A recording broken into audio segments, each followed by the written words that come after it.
All right, joining me now is the former Australian Prime Minister, Tony Abbott. The Quad foreign ministers met last week here on the sidelines of the G20 meeting.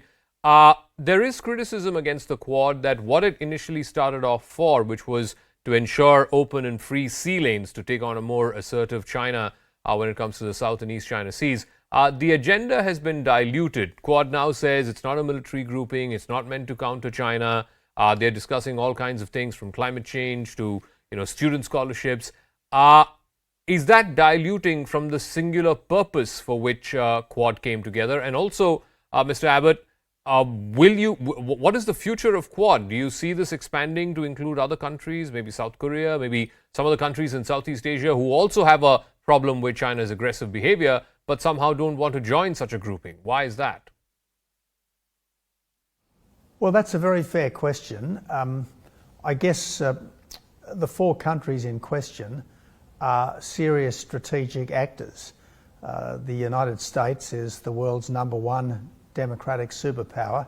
India is the world's #2 democratic superpower. Japan is an economic powerhouse and increasingly a military one as well.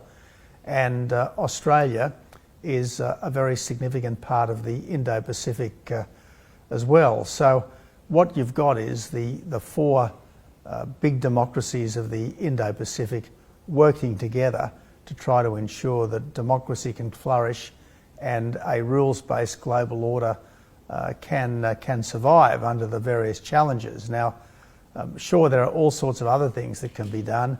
The recent Quad meeting talked a bit about terrorism and what we could do to help in that area, help each other in that area.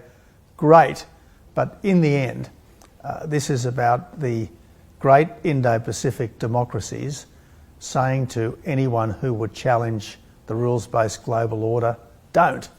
And we obviously know that Beijing is casting covetous eyes towards Taiwan, that Beijing would take Taiwan by force if it could. We've got to say to Beijing, look, don't. And the Quad raises doubts in Beijing's mind about just who it would be up against if it were to embark on this shocking act of adventurism. And let's be very clear, any attack on Taiwan would be several orders of magnitude more disruptive to the entire world than Putin's horrific attack on Ukraine. And you can catch Zaka's full conversation with former Australian Prime Minister Tony Abbott tonight at 9:30 p.m. only on CNN News 18.